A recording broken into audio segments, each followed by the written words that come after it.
إن سيدنا ومولانا محمدا عبده ورسوله صلى الله تعالى عليه وعلى آله وأصحابه وأزواجه وذرياته وبارك وسلم تسليما كثيرا كثيرا. أما بعد فقد قال الله عز وجل في كتابه العظيم يمنون عليك أن أسلموا قل لا تمنوا علي إسلامكم بل الله يمن عليكم أن هداكم للإيمان. وقال الله تبارك وتعالى لقد من الله على المؤمنين إذ بعث فيهم رسولا من أنفسهم يتلو عليهم آياته ويزكيهم ويعلمهم الكتاب والحكمة وإن كانوا من قبل لفي ضلال مبين. وقال الله تبارك وتعالى إن الدين عند الله الإسلام. وقال الله تبارك وتعالى ومن يبتغي غير الإسلام دينا فلن يقبل منه. صدق الله مولانا العظيم وصدق رسوله النبي الكريم ونحن على ذلك لمن الشاهدين والشاكرين والحمد لله رب العالمين. يا رب صل وسلم دائما أبدا على حبيبك خير الخلق كلهم. میرے محترم بزرگوں اور دوستو، ہم سب اللہ کے گھر میں جمعے کی نماز کی ادائیگی کے لیے جمع اور بیٹھے ہیں. ہمارے پاس تقریباً یہ آدھا گھنٹہ ہے. اس آدھے گھنٹے میں دین کی بات سننی اور سنانی ہے. دین کی بات سنانے والے کی بھی ذمہ داری ہے کہ اپنی نیت ٹھیک کرے، اور دین کے بعد سننے والے بھائیوں کی بھی ذمہ داری ہے کہ وہ بھی اپنی نیت ٹھیک کریں. سنانے والے کی نیت ہونی چاہیے میں اللہ کا دین، اللہ کے نبی کا دین اپنے مسلمان بھائیوں تک پہنچاؤں گا. اس نیت، اس جذبے کے ساتھ کہ یہ لوگ دین کی بات سنیں، اور اگر پہلے سے عمل کر رہے ہیں تو الحمدللہ، اور اگر کمی کوتاہی ہے تو اس کمی کوتاہی کو دور کرنے چاہیے. یہ نیت ہونی چاہیے بیان کرنے والے کی. سننے والے بھائیوں کو نیت کرنی چاہیے کہ یا اللہ، ہم آپ کے گھر میں بیٹھے ہیں، نماز کی ادائیگی کے لیے ہم جمع ہوئے ہیں، دین کی بات ہو رہی ہے، ہم پوری توجہ کے ساتھ سنیں گے، اس ارادے سے سنیں گے جو کچھ یہ بیان کرنے والا کہے گا یا اللہ کا اور اللہ کے نبی کا دین کہے گا، اس میں ہمیں یہ دیکھنا ہے کون سی چیز عمل کرنے کی ہے. اگر ہم اس پر عمل کر رہے ہیں بہت اچھی بات ہے، اور اگر ہم اس پر عمل نہیں کر پا رہے ہیں تو وہ کوتاہی دور کریں گے. یہ بات سمجھ میں آتی ہے؟ بات صحیح ہے یہ کہ ہم دین کی بات سنیں گے. یہ بولنے والا امانت دار ہے، یہ اپنی گھر کی بات نہیں سنائے گا، نہ اس کو چاہیے کہ اپنی گھر کی بات سنائے کہ بھائی تم دین سنانے کے لیے آئے. دین وہ ہے جو اللہ نے اور اللہ کے نبی نے بیان کیا. اللہ کا قول، اللہ کا کلام، اللہ کے نبی کا ارشاد، اللہ کے نبی کا ارشاد، دونوں نعمت، دونوں احسان. تو ہم سنیں گے ہمارے اللہ نے جن کے ہم بندے، ہمارے نبی نے جن کے ہم امتی. ہمارے اللہ نے جو کچھ کہا ہم ان کے بندے ہیں، ہمیں سننا ہے. ہمارے نبی نے جو فرمایا ہم ان کے امتی ہیں. تو توجہ کے ساتھ سنیں گے، یاد رکھیں گے، پھر جو ہم کو عمل کرنے کی چیز ہوگی اس پر ہمیں عمل کرنا ہے. اور کبھی بیان کرنے والا بیان کرتا ہے، وہ یہ بتاتا ہے کہ یہ چیزیں نہیں کرنی ہیں، یہ چیزیں نہیں کرنی ہیں، وہ اللہ نے اور اللہ کے نبی نے حرام کی ہوتی ہے. تو بیان کرنے والا کہے گا بھائی دیکھو ہم مسلمان ہیں، اور مسلمان کے لیے اللہ اور اللہ کے نبی نے یہ چیزیں منع کر دی ہیں، یہ حرام کر دی، ان سے بچنا ہے. تو سننے والے کو چاہیے وہ یہ سوچے کہ اگر میں بچا ہوا ہوں بہت اچھی بات ہے، اور اگر میں بچا ہوا نہیں ہوں تو مجھے بچنے کی فکر کرنی ہے. کیوں فکر کرنی ہے؟ جواب ہے کہ اس لیے فکر کرنی ہے کہ ہم اللہ کے بندے. ہم اس لیے بچنے کی فکر کرنے کہ ہم اپنے نبی کی امتی صلی اللہ علیہ وسلم. جب بھی نبی کا نام آئے فوراً پڑھنا چاہیے صلی اللہ علیہ وسلم. اللہ کے نبی نے ارشاد فرمایا جفانی من ذکرت عندہ ولم یصلی علی. جن کے سامنے میرا نام آ گیا انہوں نے درود نہیں پڑھا، انہوں نے مجھ پر ظلم کیا. ٹھیک. مدینہ شریف میں ایک مسجد ہے، آج بھی ہے، اس مسجد کا نام ہے مسجد ابو ذر، اور دوسرا نام ہے اس مسجد کا مسجد سجدہ۔ سمجھ میں آئی؟ مسجد کا نام مسجد ابو ذر اور دوسرا نام اس کا مسجد سجدہ، جو ہم سجدہ کرتے ہیں وہی مسجد سجدہ اس کا نام ہے۔ اب سوال یہ اس مسجد کا نام مسجد سجدہ کیوں رکھا گیا؟ تو اس کا جواب یہ ہے کہ ایک مرتبہ حضرت رحمت للعالمین، حضرت خاتم النبیین، حضرت محمد مصطفیٰ، حضرت احمد مجتبیٰ صلی اللہ علیہ وسلم وہاں سے گزر رہے تھے۔ اس وقت وہ ویران جگہ تھی، ان کے ساتھ ایک صحابی بھی تھے۔ تو اللہ کے نبی علیہ الصلوۃ والسلام اچانک رک گئے۔ صحابی بھی نے دیکھا کہ اللہ کے نبی رک گئے، سوچ میں پڑ گئے کیا بات ہو گئی۔ پھر صحابی نے آپ کے چہرے مبارک کو دیکھا تو صحابی کو فوراً محسوس ہو گیا وہی آ رہی ہے، کیونکہ صحابہ کرام کو اس کا تجربہ ہوتا رہتا تھا کہ جب اللہ کے نبی پر وحی نازل ہوتی تھی اس وقت حضور کے چہرے مبارک کی حالت کیا ہوتی تھی۔ صحابہ کرام کو اس کا تجربہ ہوتا رہتا تھا کہ جب حضور پر وحی نازل ہوتی ہے اس وقت آپ کے چہرے مبارک کی حالت کیا ہوتی ہے، یہ صحابہ کرام کو تجربہ ہوتا رہتا تھا۔ کل ہی میں نے سبق پڑھا ہے، کل بخاری شریف میں وحی کی بحث بیان پڑھا رہے تھے، اس میں حضرت عائشہ صدیقہ رضی اللہ تعالیٰ بیان کرتی ہیں کہ اللہ کے نبی پر جب وحی آتی تھی میں نے خود دیکھا سخت ٹھنڈے دن میں، سردی کے دن میں وحی آ رہی ہے اور آپ کے پیشانی سے پسینے کے قطرے گر رہے ہیں۔ یہ بخاری شریف کی دوسری حدیث ہے اور کل ہی سبق پڑھا رہے تھے ہم۔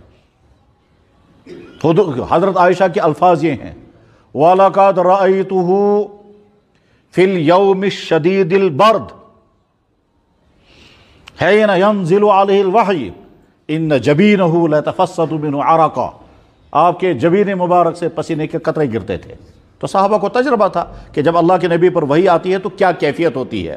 وہ جو حضور کے ساتھ صحابی تھے انہوں نے دیکھا کہ حضور اچانک رک گئے، انہوں نے چہرے مبارک کو دیکھا، محسوس کیا حضور پر وحی آ رہی ہے، صحابی کھڑے انتظار کرتے رہے۔ حضور پر وحی جب ختم ہو جاتی تھی اس وقت آپ فوراً کچھ بیان کرنا شروع کرتے تھے جو وحی ابھی آئی۔ آپ نے کوئی چیز بیان نہیں فرمائی، وحی جب ختم ہو گئی تو آپ نے سیدھے نیت نماز کے باندھی، اللہ اکبر۔ صحابی سوچتے رہے نہ جانے کیا معاملہ پیش آ گیا، یہ تو نہ نماز پڑھنے کی جگہ ہے، نہ یہ مسجد ہے، نہ نماز پڑھنے کا وقت ہے، تو نہیں معلوم ہے کیا بات ہو گئی۔ بہرحال اللہ کے نبی علیہ الصلوۃ والسلام نے نماز کی نیت باندھی، نماز شروع کر دی۔ اس کے بعد پھر بہت لمبا سجدہ کیا، اتنا لمبا سجدہ کیا کہ وہ صحابی عبد الرحمن کہتے ہیں میں سوچنے لگ گیا کہ حضور کو کوئی تکلیف تو نہیں ہو گئی، اتنا لمبا سجدہ تو نہیں ہوا کرتا۔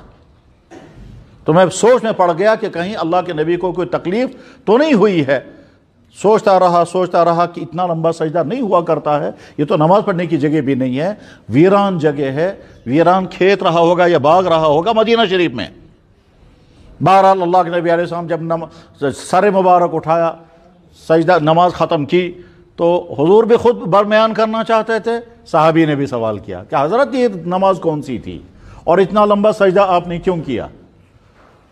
تو جناب رسول اکرم صلی اللہ علیہ وسلم نے کیا فرمایا جب ہم یہاں سے گزر رہے تھے تو جبرائیل آئے اور جبرائیل نے آ کر کے کہا کہ اللہ کی طرف سے آپ کی خدمت میں سلام۔ پھر اللہ نے یہ فرمایا کہ جو مومن آپ پر ایک مرتبہ درود بھیجے گا اللہ فرماتے ہیں میں اس پر 10 رحمتیں نازل کروں گا۔ تو اللہ کے نبی علیہ السلام نے فرمایا مجھے اتنی خوشی ہوئی کہ میرا امتی جب ایک مرتبہ درود بھیجے گا تو اللہ اس پر 10 رحمتیں نازل کرے گا۔ اس خوشی اور شکرانے میں نے اتنی لمبی نماز پڑھی اور یہ سجدہ میں نے کیا اتنا لمبا، ٹھیک ہے نا۔ جس جگہ یہ نماز پڑھی، جس جگہ یہ لمبا سجدہ کیا، اس جگہ جب مسجد بنی اس مسجد کا نام کیا رکھا؟ مسجد سجدہ۔ آج بھی مسجد سجدہ وہاں موجود ہے، کتابوں میں بھی لکھا ہوا ہے۔ یہ تو جو کتابیں مدینہ شریف کی مسجدوں کے بارے میں لکھی وہ ان میں لکھا ہوا ہے۔ مجھے یاد ہے ایک مرتبہ ہم وہاں مدینہ منورہ میں حاضر تھے، اللہ تعالیٰ بار بار وہاں حاضر اور سب کو حاضری نصیب ہو، سب کی حاضری نصیب ہو۔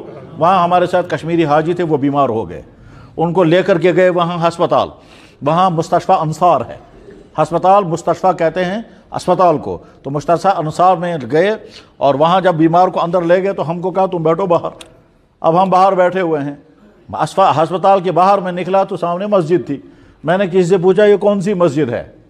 تو اس نے کہا ہادی مسجد ابی ذر۔ مجھے یاد آ گیا، میں نے کہا تو مسجد ابو ذر جس کا ہم نے کتابوں میں تذکرہ پڑھا۔ تو میں نے اسے پوچھا احادی مسجد و سجدہ؟ قال نعم۔ میں نے کہا یہ وہی مسجد سجدہ ہے؟ کہنے لگا ہاں یہی تو ہے مسجد سجدہ۔ میرے بھائی جب اندر پہنچے، ایمان والا کتنا ہی کمزور ایمان والا کیوں نہ ہو، کتنا ہی کمزور ایمان والا کیوں نہ ہو، جب وہ اندر پہنچے گا وہ سوچے گا اس جگہ اللہ کے نبی نے سجدہ کیا تھا، کیا حالت ہوگی اس کی۔ پھر اگر 2 رکعت نماز پڑھنے کی توفیق ملے گی تو کیا اس کے خیالات ہوں گے اس وقت؟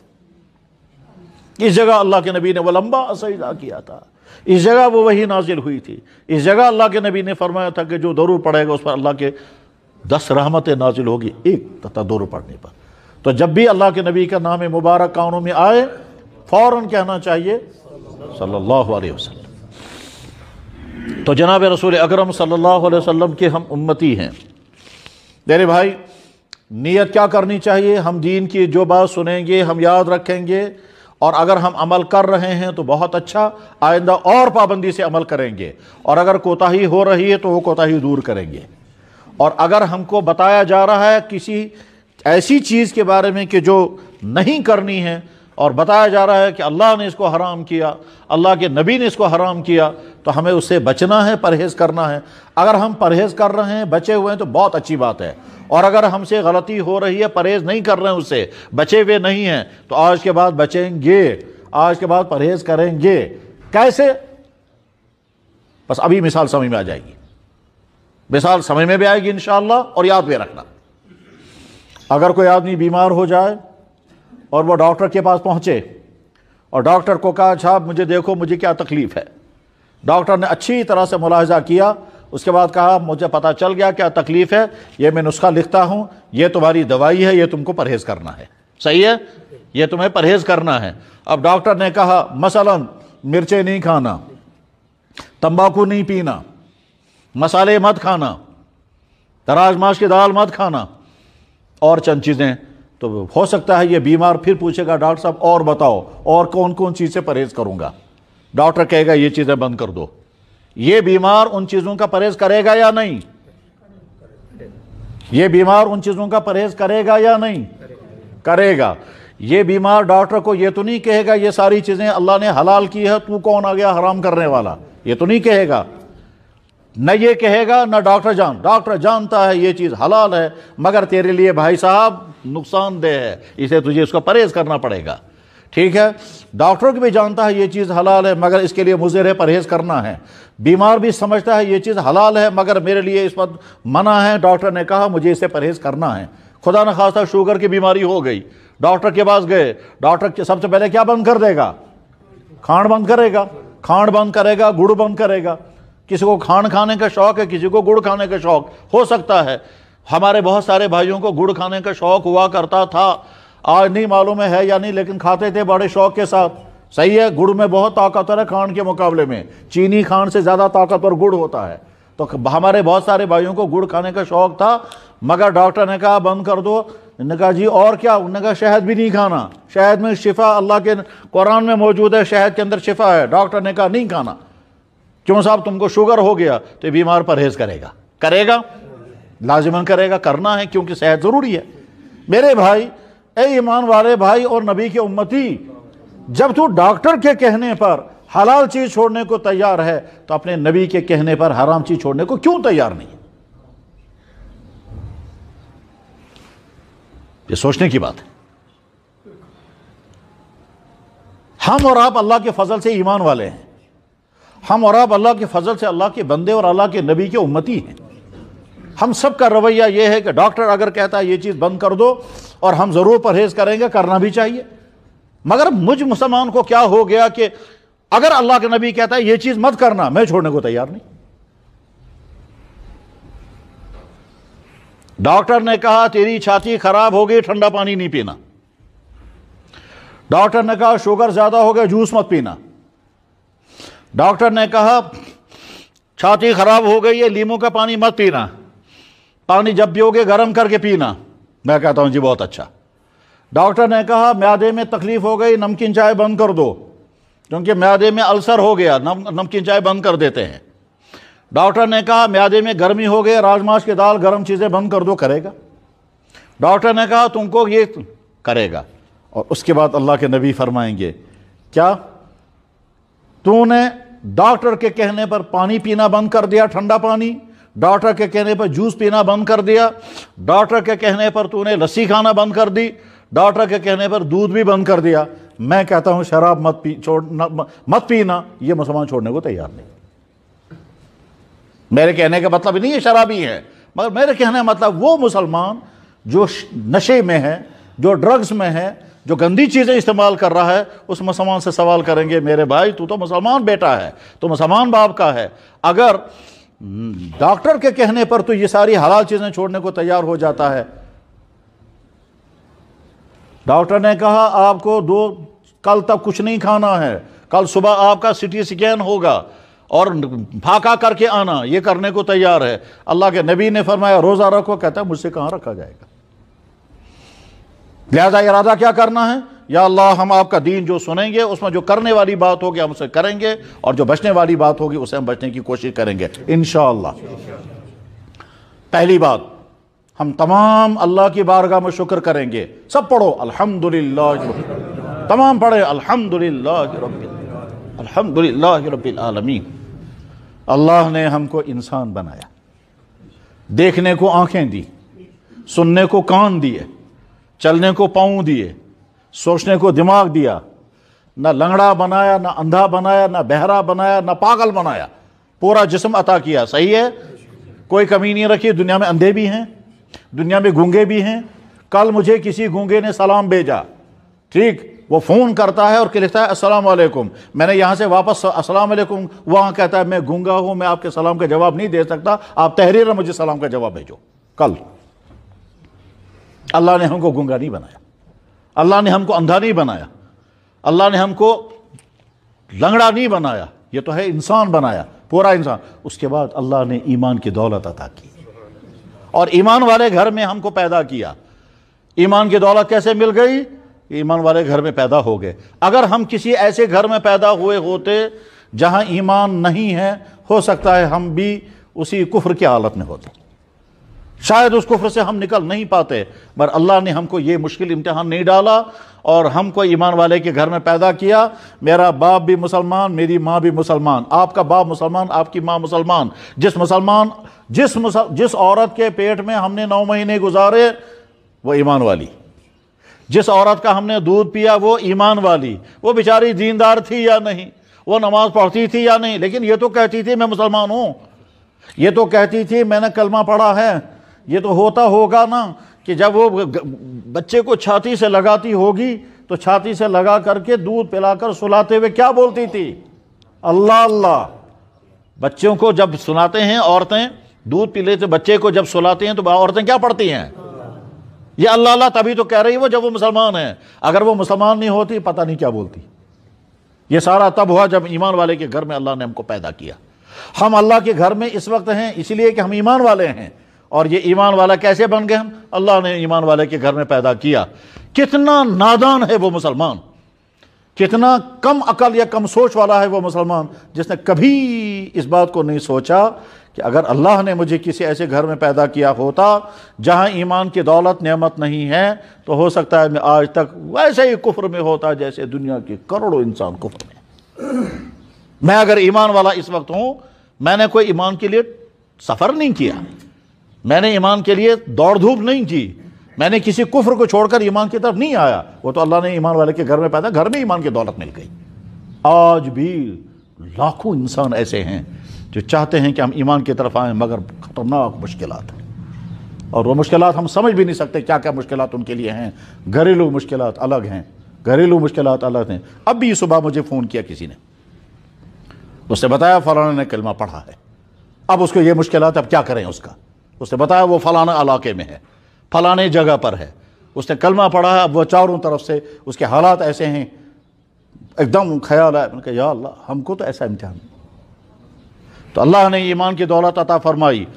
معمول بناؤ، روزانہ کسی نہ کسی وقت بیٹھ کر سوچیں کہ یا اللہ آپ نے کتنا احسان مجھ پر کیا، مجھے ایمان والے کے گھر میں پیدا کیا، میں ایمان والا ہوں، میں آپ کا نام اپنی زبان سے لے رہا ہوں، میں آپ کے نبی، میں فخر کے ساتھ کہتا ہوں میں آپ کے نبی کا امتی ہوں صلی اللہ علیہ وسلم۔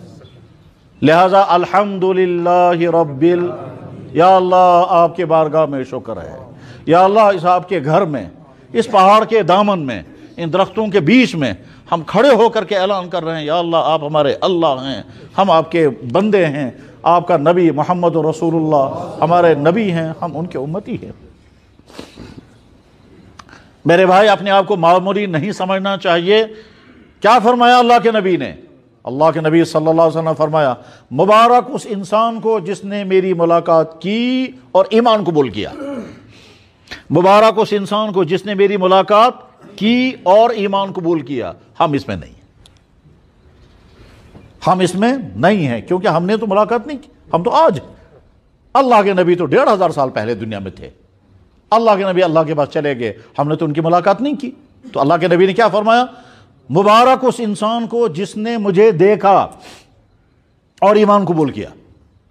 کوئی اگر پڑھا لکھا ہوگا، یہ کتابیں گھر میں ہوں گی، دیکھ لینا گھر جا کر کتاب کا نام ہے مشکات شریف، یہ حدیث کی کتاب ہے، اس کے آخری صفحے پر یہ حدیث ہے جو میں پڑھ رہا ہوں۔ اللہ کے نبی علیہ السلام نے فرمایا طوبیٰ خوشخبری لمن رآنی، جس نے مجھے دیکھا، وہ آمن بی اور مجھ پر ایمان لایا۔ خوشخبری مبارک اس انسان کو جس نے مجھے دیکھا اور مجھ پر ایمان لایا۔ ہم اس طبقے شامل نہیں ہیں، یا ہیں؟ ہم نے تو نہیں دیکھا۔ اللہ کے نبی جس کو مبارک فرما رہے ہیں وہ تو ان کو کہہ رہے ہیں جنہوں نے اللہ کے نبی کو دیکھا، ہم اس میں نہیں ہیں۔ ہو سکتا ہے کسی اللہ کے بندے کو خواب میں زیارت ہوئی ہوگی، آج بھی ہیں اللہ کے بندے ایسے، ٹھیک، مگر ہم ان میں نہیں ہیں۔ اور اگر خواب میں زیارت ہوگی تو حضور یہ نہیں فرما رہے ہیں، یہ فرما رہے ہیں ان آنکھوں سے جس نے مجھے دیکھا اس کو مبارک۔ تو ہم اس میں شامل نہیں، ہم اس میں شامل نہیں ہیں۔ آگے کیا فرمایا؟ آگے فرمایا 7 مرتبہ مبارک اس ایمان والے کو جس نے مجھے دیکھا نہیں ہوگا پھر بھی کہتا ہوگا میرا نبی محمد رسول اللہ۔ 7 مرتبہ مبارک اس ایمان والے کو جس نے مجھے دیکھا تو نہیں ہوگا مگر کیا کہتا ہوگا؟ میرا نبی محمد رسول اللہ۔ اس میں تو ہم شامل، اس میں تو ہم شامل، انشاءاللہ ضرور شامل۔ کیوں؟ ہم نے تو نہیں دیکھا انہیں، مگر ہم کیا کہتے ہیں؟ ہمارا نبی محمد رسول اللہ۔ ہم کہہ سکتے ہیں یا اللہ میں نے اپنی روح نہیں دیکھی مگر مجھے یقین ہے میرے اندر روح ہے، میں نے اپنی روح نہیں دیکھی مگر یقین ہے کہ اندر روح ہے تبھی تو زندہ ہے۔ یا اللہ میں نے اپنی عقل نہیں دیکھی مگر کچھ نہ کچھ عقل تو ہے تبھی تو میں بول رہا ہوں، تبھی تو آپ بیٹھے سن رہے ہیں، تبھی تو میں چلوں گا، تبھی تو مجھے گھر یاد ہے۔ یا اللہ میں نے اپنا میموری چپ نہیں دیکھا مگر ہے۔ جو پڑھے لکھے ہوں گے وہ سمجھ جائیں گے میموری چپ کیا ہوتا ہے۔ ہر انسان کے اندر میموری سسٹم ہے، کیا مطلب؟ یاد رکھنا۔ سب کو اپنی ماں باپ کے نام تو یاد ہیں، اپنی بیویوں کے نام، بچوں کے نام یاد ہیں، اپنے گاؤں کے نام یاد ہیں، اپنے ہزاروں چیزوں کے نام یاد ہیں۔ یہ تبھی تو ہیں کہ گویا اللہ نے یاد رکھنے کا سسٹم دماغ میں رکھا، اس کو کہتے ہیں حافظہ، میموری کا سسٹم۔ ہم نے نہیں دیکھا اندر کہاں ہے مگر ہے۔ تو جیسے ہم یہ ہزاروں چیزیں دیکھے بغیر مانتے ہیں، ٹھیک ایسے اللہ کے نبی دنیا میں تشریف لائے، ہم کہیں گے یا اللہ آپ نے کہا یہ میرا نبی محمد رسول اللہ، ہم نے مان لیا۔ آپ کے سارے نبیوں نے کہا محمد رسول اللہ نبی، ہم نے مان لیا۔ آپ کے سارے فرشتوں نے کہا محمد رسول اللہ نبی، ہم نے مان لیا۔ اور اس اللہ کے نبی نے کہا میں تیرا نبی ہوں، ہم نے مان لیا۔ تو کیا فرمایا حضور نے؟ جس نے مجھے نہیں دیکھا ہوگا اور پھر بھی کہتا ہوگا میرا نبی محمد رسول اللہ ہے، اس کو 7 مرتبہ مبارک۔ ہو سکتا ہے آپ میں سے کسی کے دل میں خیال آئے کہ اللہ کے نبی نے اپنے صحابہ کو 1 مرتبہ اور ہم کو 7 مرتبہ، ہم کیا ان سے بڑے ہیں؟ ہمارا کیا درجہ ان سے اونچا ہے؟ جواب ہے بالکل نہیں۔ صحابی ہے جس نے اپنی ان آنکھوں سے اللہ کے نبی کو دیکھا، جس نے اللہ کے نبی سے مصافحہ کیا، جس نے اللہ کے نبی کی اقتداء میں نماز پڑھی، جنہوں نے ان کے ہاتھ، ان کے برابر کون ہو سکتا ہے؟ ساری امت ان کے برابر نہیں ہو سکتی ہے، ہماری تو حیثیت ہی کوئی نہیں ہے، مگر اللہ کے نبی نے ان کو 1 مرتبہ مبارک دی، ہم کو 7 مرتبہ کیوں دے رہے ہیں؟ کہ اس لیے دے رہے ہیں انہوں نے دیکھا اور مانا، ہم نے دیکھا نہیں اور پھر بھی مانا۔ طاقتور ایمان تو انہی کا ہے، قوی ایمان انہی کا ہے، ان کے درجے میں ہم نہیں پہنچ سکتے، مگر اللہ کے نبی نے کیا ان کو تو 7 مرتبہ مبارک دوں گا جو مجھے نبی مانا ہے مجھے دیکھے بغیر۔ ایک مرتبہ اللہ کے نبی نے کیا فرمایا؟ صحابہ کرام سے میرا جی چاہتا اپنے بھائیوں سے ملوں، تو صحابہ نے عرض کہا یا رسول اللہ کون؟ فرمایا وہ ایمان والا جو تمنا کرتا ہوگا میری جان، میرا عیال، میرا مال خرچ ہو جائے اور اب اپنے نبی کی 1 مرتبہ ملاقات ہو جائے، اس سے میرا بھی جی چاہتا ہے ملاقات کرو۔ میرے بھائی، جب اللہ نے ہم کو یہ ایمان کی دولت عطا فرمائی اور اس پر اللہ کے نبی ہم کو مبارکباد دے رہے ہیں 7 مرتبہ۔ قرآن کی ان کی آیت میں نے پڑھی تھی، اس آیت کا ترجمہ اسی طرح سے میں کر رہا ہوں، اسی مضمون کو میں بیان کر رہا ہوں۔ اللہ تعالیٰ شاہ نے اپنے کلام پاک میں فرماتے ہیں جب اللہ کے نبی کی خدمت میں، حضور اکرم صلی اللہ علیہ وسلم کی خدمت میں ایک قبیلے کے لوگ آئے بہت بڑا وفد لے کر، اور بہت ساری باتیں انہوں نے کہیں، ان بہت ساری باتوں میں سے ایک بات یہ بھی کہی کہ حضرات ہم نے آپ پر احسان کیا ہے، کیا ہم نے آپ کا کلمہ پڑھا، ہم نے آپ پر احسان کیا، ہم مسلمان بن گئے۔ اللہ کے نبی رحمت اللہ علیہ حضور کیا فرماتے ہیں؟ کچھ نہیں، اللہ کے نبی نے کچھ نہیں فرمایا، انہوں نے کہا ہم نے آپ پر احسان کیا، ہم نے کلمہ پڑھا۔ اللہ نے آیت بھیج دی، اور آیت بھیج کر کیا فرمایا؟ یہ کہتے ہیں ہم نے احسان کیا، آپ بول دو جواب میں کوئی احسان نہیں، اللہ کا تم پر احسان ہے، تم کو ایمان کی دولت عطا کی۔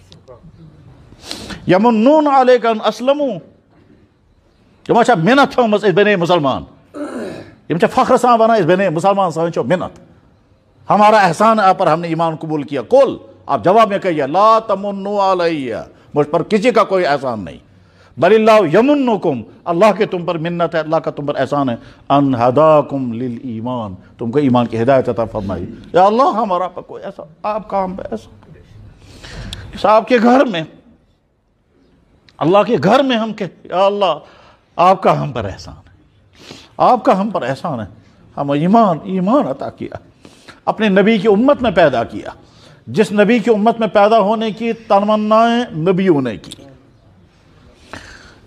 موسیٰ علیہ السلام یا اللہ مجھے نبی کی امت میں پیدا کیا ہوتا، حضرت عیسیٰ علیہ السلام یا اللہ مجھے محمد کی امت میں پیدا کیا ہو، اور اسی لیے حضرت عیسیٰ علیہ السلام قیامت کے قریب دوبارہ دنیا میں آئیں گے اور محمد رسول اللہ صلی اللہ علیہ وسلم کا امتی بن کر آئیں گے۔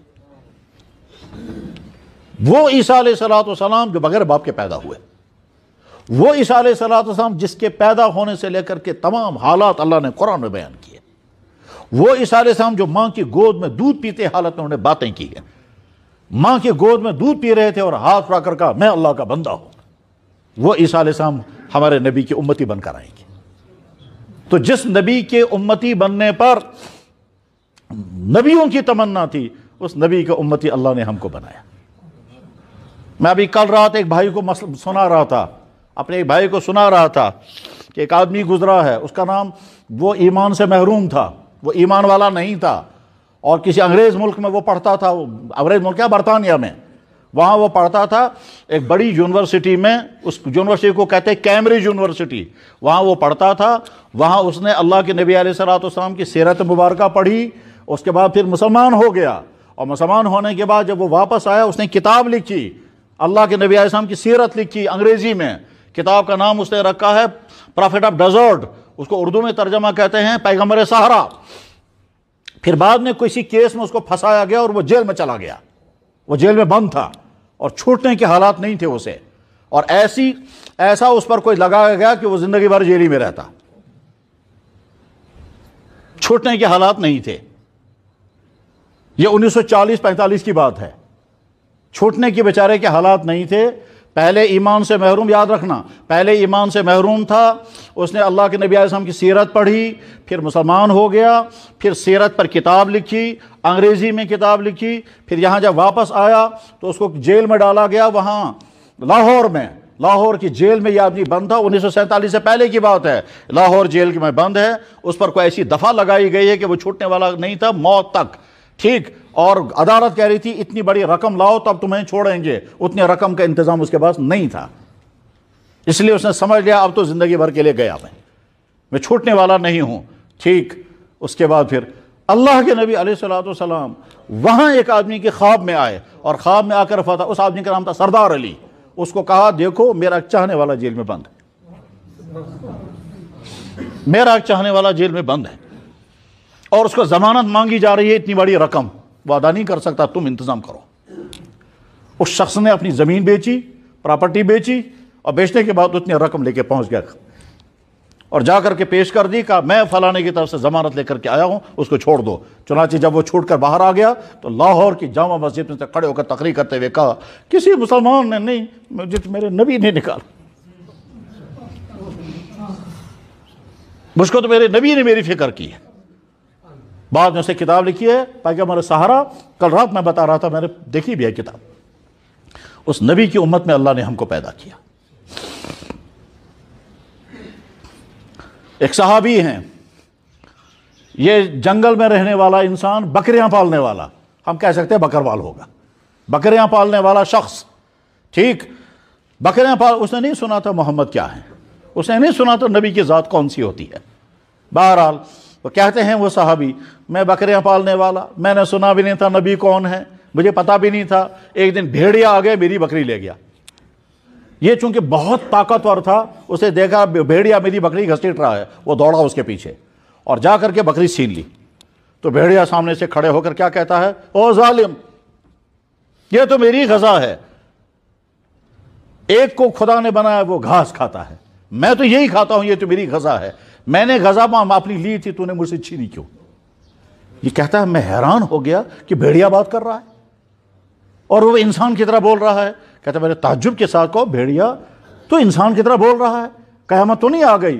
تو بھیڑیا نے جواب میں کہا قیامت نزدیک ہے، اللہ کا نبی آ گیا۔ یہ کہتا ہے میں سوچنے لگا اللہ کے نبی کہاں ہیں، میں نے تو آج تک کبھی سنا ہی نہیں۔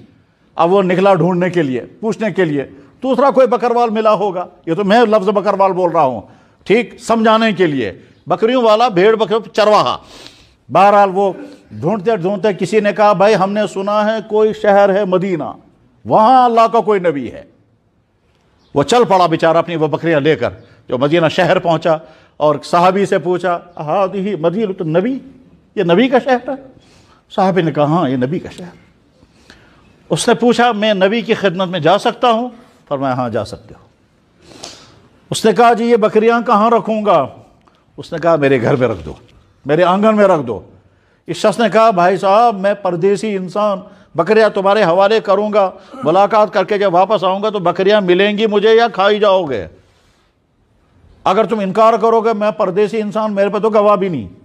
تو صحابی نے کیا کہا یہ نبی کا شہر ہے، یہاں کوئی کسی کو نہیں، یہاں کوئی کسی کو دھوکہ نہیں دیتا، یہاں کوئی کسی کا مال نہیں کھاتا، بکریاں اس کے حوالے اور وہ حضور کی خدمت میں۔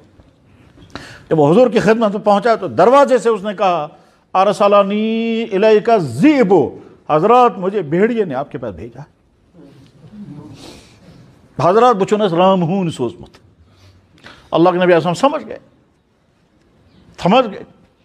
آپ نے اذان پڑھوائی، اور اذان پڑھوانے کے بعد لوگوں جمع ہو جاؤ، اور جب لوگوں کو جمع کرنے کے لیے اذان پڑھی جاتی تھی تو اس وقت پوری اذان نہیں پڑھتے تھے، اشہد ان محمد رسول اللہ تک پڑھتے تھے۔ اب لوگ جمع ہو گئے، اللہ کے نبی نے فرمایا کھڑے ہو جاؤ، سناؤ کیا ہوا ہے۔ یہ بیچارہ احبان اس کا نام تھا، احبان ابن ایاس، یہ کھڑے ہو گئے، کہنے لگا بھائی میں چرواہ، انا کنت راعی الغنم، میں تو بکروال انسان، بکریاں چرانے والا جنگلوں میں نہیں جانتا تھا نبی کیا، میں نے سنا بھی نہیں تھا کبھی۔ وہ تو میری بھیڑیا میری بکری لے گیا، پھر میں پیچھے دوڑا، پھر اس سے یہ کہا، پھر اس کے کہنے پر میں تلاش کرتے کرتے یہاں پہنچ گیا۔ اس کے بعد پھر صحابہ بیٹھے ہوئے تھے، کہتا ہے آپ لوگ گواہ رہو، میں نے مان لیا یہ محمد اللہ کا نبی۔ اس کے بعد اللہ کے نبی نے کیا فرمایا؟ فرمایا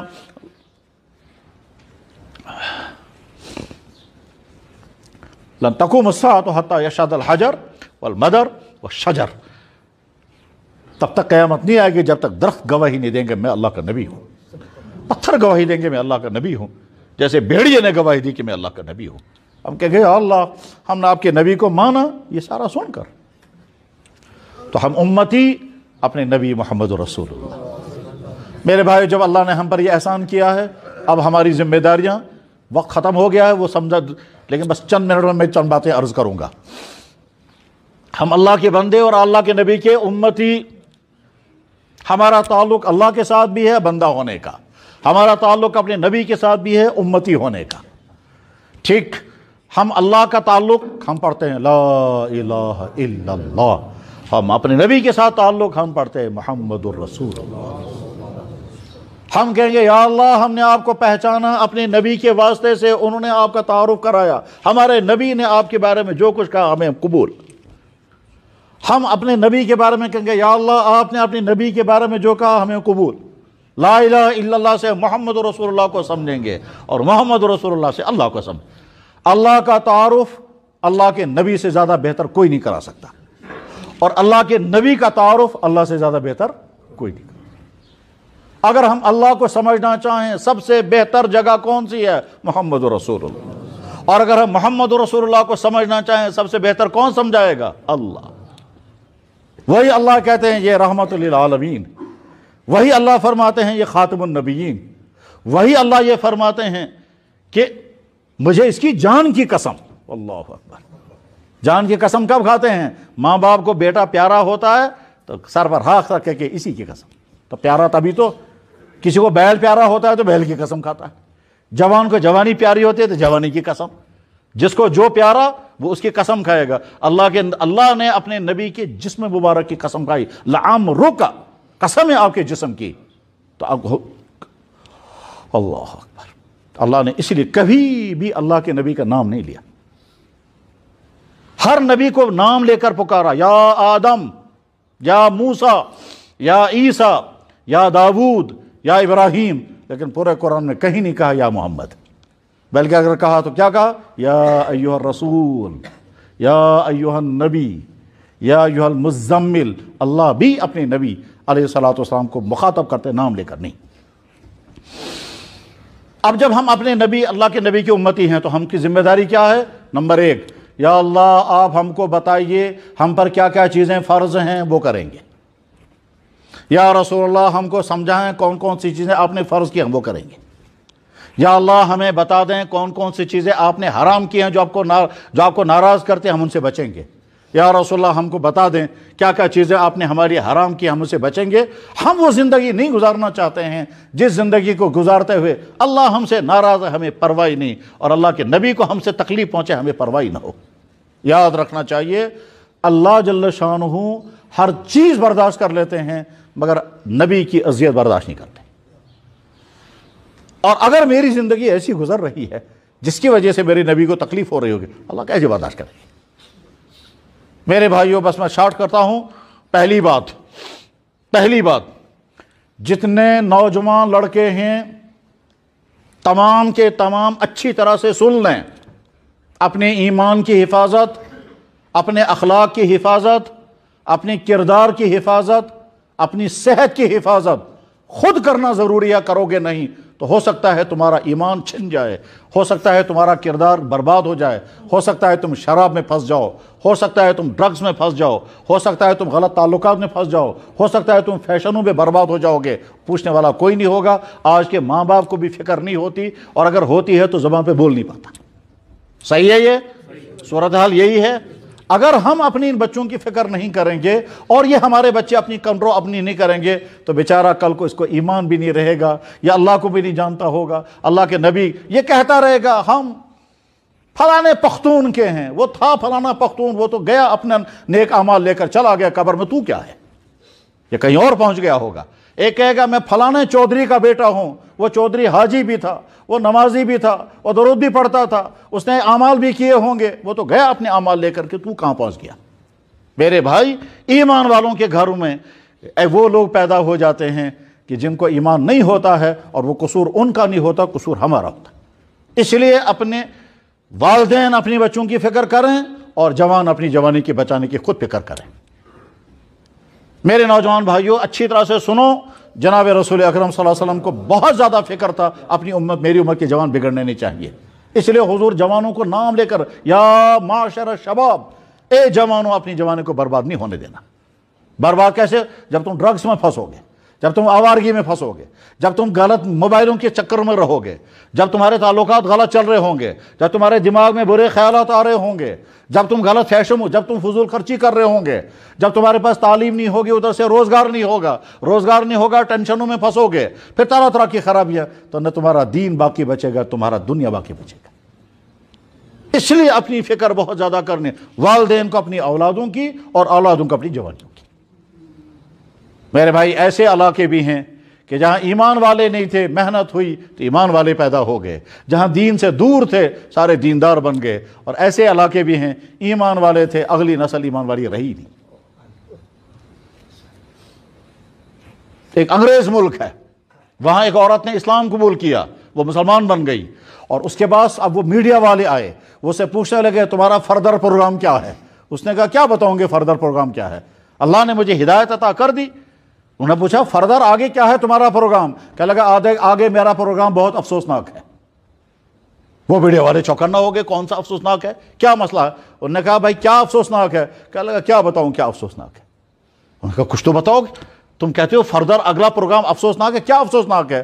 جس ملک میں وہ تھی، انگریز ملک میں، اس نے کہا ہم جہاں ہیں یہاں فلانے علاقے میں عرب کے آئے ہوئے لوگ بس گئے ہیں، عربوں کے آئے ہوئے لوگ وہاں بس گئے ہیں، مگر ان کی آج کی نسل مسلمان ہی نہیں رہی، ان کو واپس لانے کی محنت کرنی ہے، یہی میرا افسوسناک پروگرام ہے۔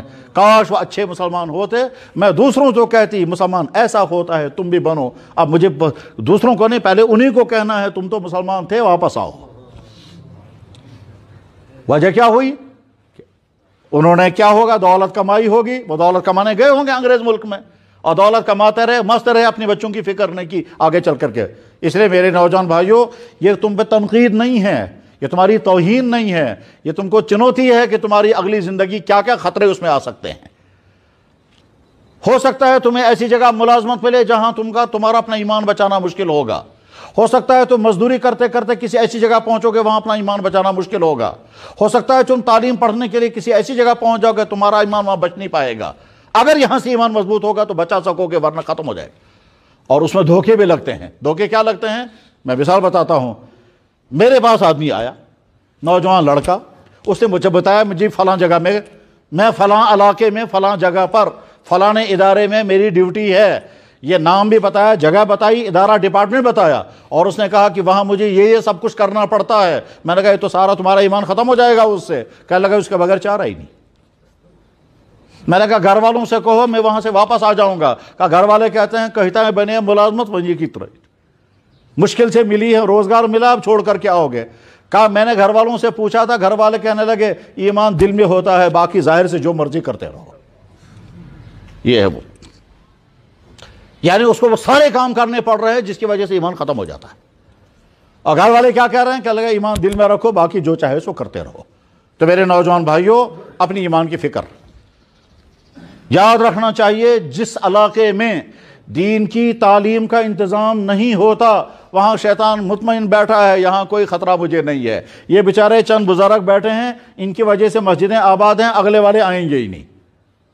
یہ بزرگ چند ہیں، ان کی اذانیں بھی ہیں، ان کے چہروں پہ داڑیاں بھی ہیں، یہ ٹوپی بھی پہن رہے ہیں، کلمہ بھی پڑھ رہے ہیں، میت ہو گئی فاتحہ بھی پڑھیں گے، جنازہ بھی پڑھیں گے، اس کے بعد جو ہی یہ گزر جائیں گے اگلوں کو یاد ہی نہیں کچھ۔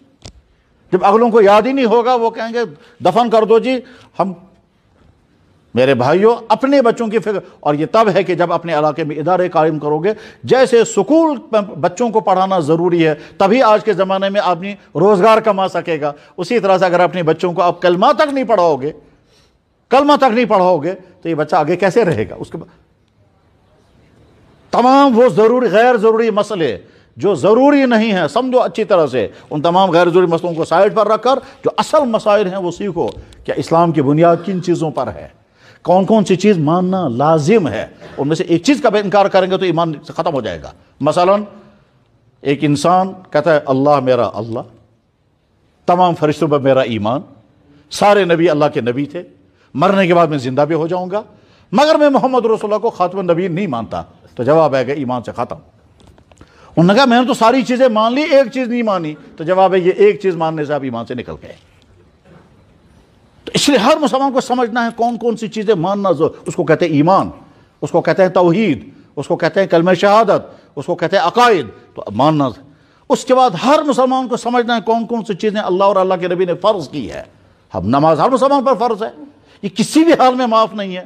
جو نماز اللہ کے نبی کو معاف نہیں ہوئی وہ نماز آج کا مسلمان پڑھنے کو تیار نہیں ہے. کیوں صاحب؟ اس کو ملازمت کرنی ہے، اس کو بزنس کرنا ہے، اس کو ڈنگروں پیچھے چلنا ہے، اس کو زمینداری کرنی ہے، اس کو یہ جو نماز اللہ کے نبی کو معاف نہیں ہوئی وہ نماز اس مسلمان کو کیسے معاف ہو جائے گی؟ ہر مسلمان، مرد ہو یا عورت، فرض. ہر مالدار مسلمان پر اچھی طرح سے حساب کر کے زکوٰۃ دکھانا ضروری. ہر مسلمان پر رمضان آئے گا روزہ رکھنا فرض ہے.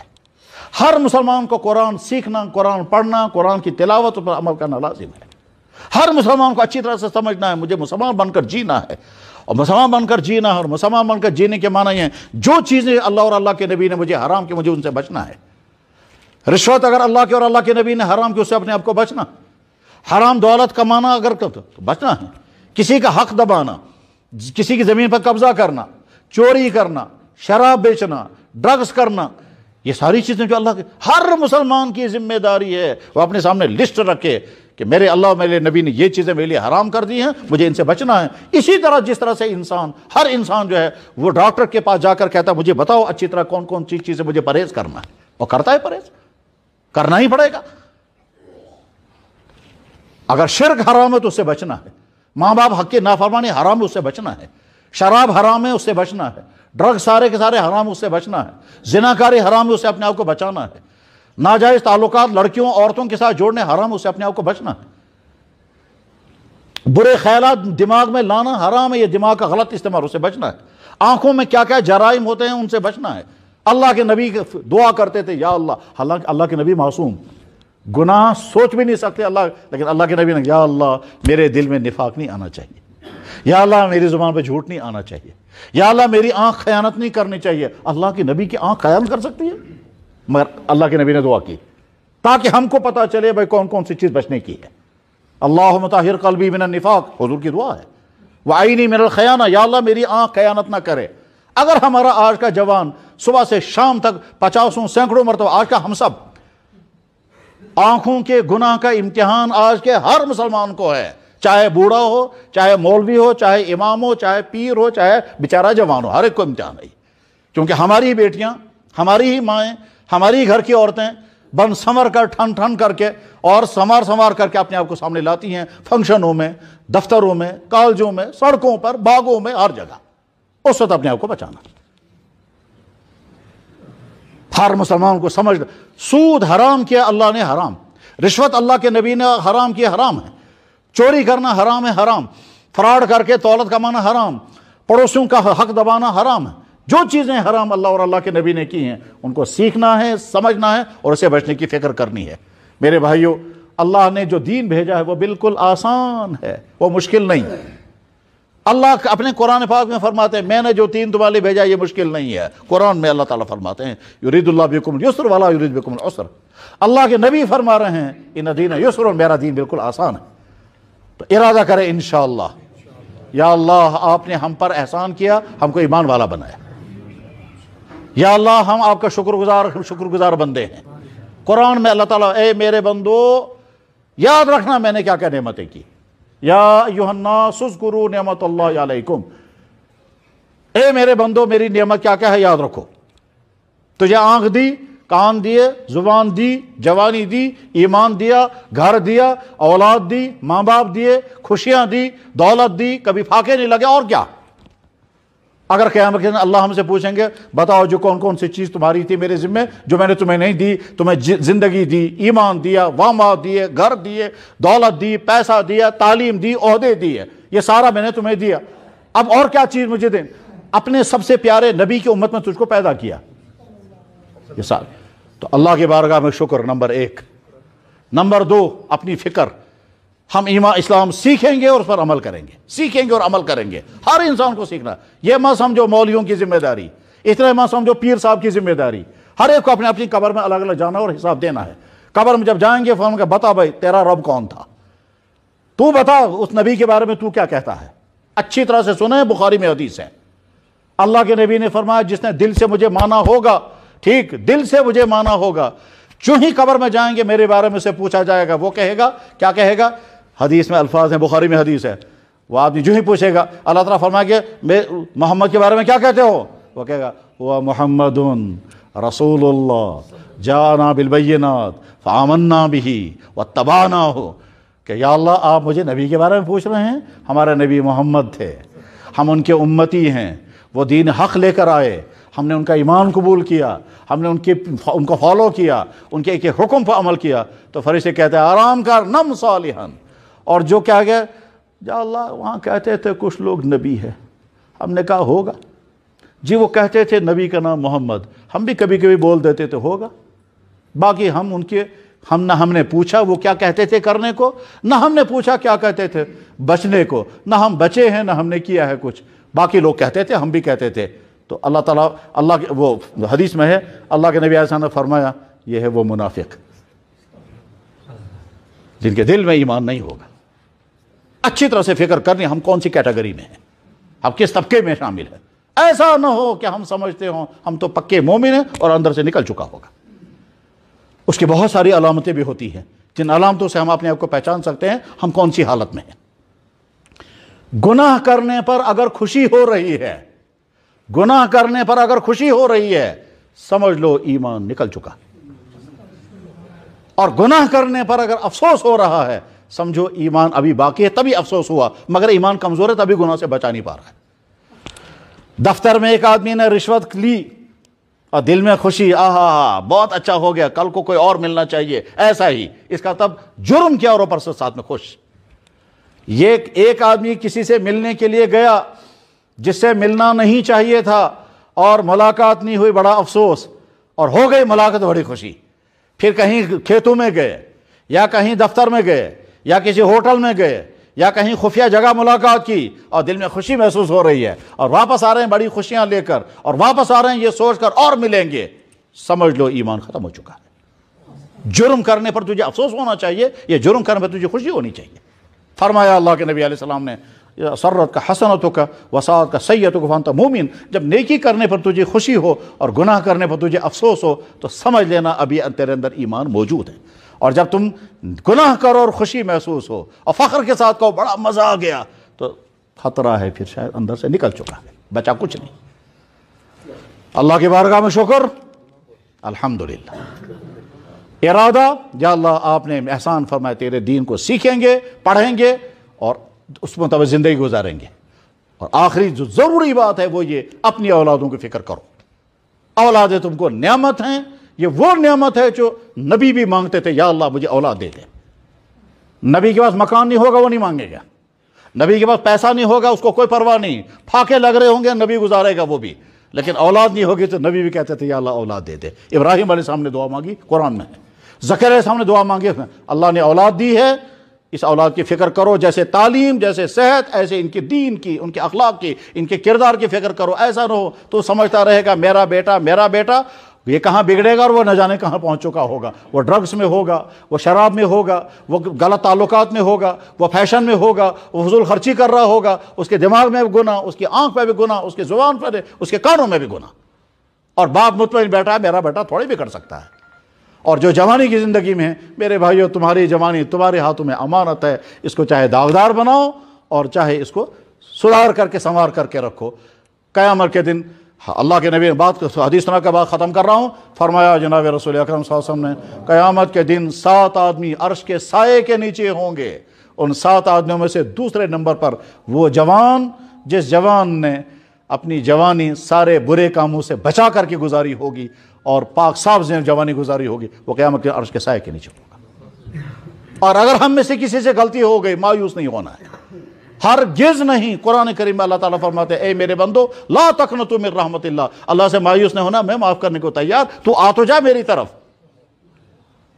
تو آ جا میری طرف، میں معاف کرنے کے لیے تیار ہوں، کتنی ہی تجھ سے زیادہ گناہ۔ اور فرمایا جناب رسول اکرم صلی اللہ علیہ وسلم نے اللہ سے زیادہ برداشت کوئی نہیں کرتا، وہاں احد اصبر من اللہ، اللہ سے زیادہ برداشت کوئی نہیں کرتا۔ یعنی کیا؟ اللہ دیکھ رہے ہیں میرے بندے نے صبح سے شام تک آنکھ سے بھی گناہ کیا، زبان سے بھی گناہ کیا، کان سے بھی گناہ کیا، کمائی میں بھی گناہ کیا، خرچ میں بھی گناہ کیا، شام کو اللہ تعالیٰ ایکشن نہیں لیتے، پھر بھی کہتے میرے بندے کھا، میرے بندے آرام کر، میں تیری نیند نہیں چھین رہا ہوں، میں تیری بھوک نہیں چھین رہا ہوں، میں تیری ایکسیڈنٹ کر کے تیرے ٹانگیں نہیں توڑ رہا ہوں، میں دیکھ رہا ہوں تو میرا بندہ ہے۔ اللہ سے زیادہ برداشت کوئی نہیں کرتا۔ شکر بھی پڑھیں گے، توبہ بھی کریں گے، ارادہ بھی کریں گے اور فیصلہ بھی کریں گے۔ شکر، توبہ، ارادہ اور فیصلہ، بس ان 4 باتوں کا عہد کر کے اٹھو۔ اللہ تعالیٰ شانہ ان باتوں کو کہنے والے کے لیے بھی اور آپ بھائیوں کے لیے بھی فائدے کا ذریعہ بنائے۔ وآخر دعوانا ان الحمد للہ رب العالمین برحمتک یا ارحم الراحمین۔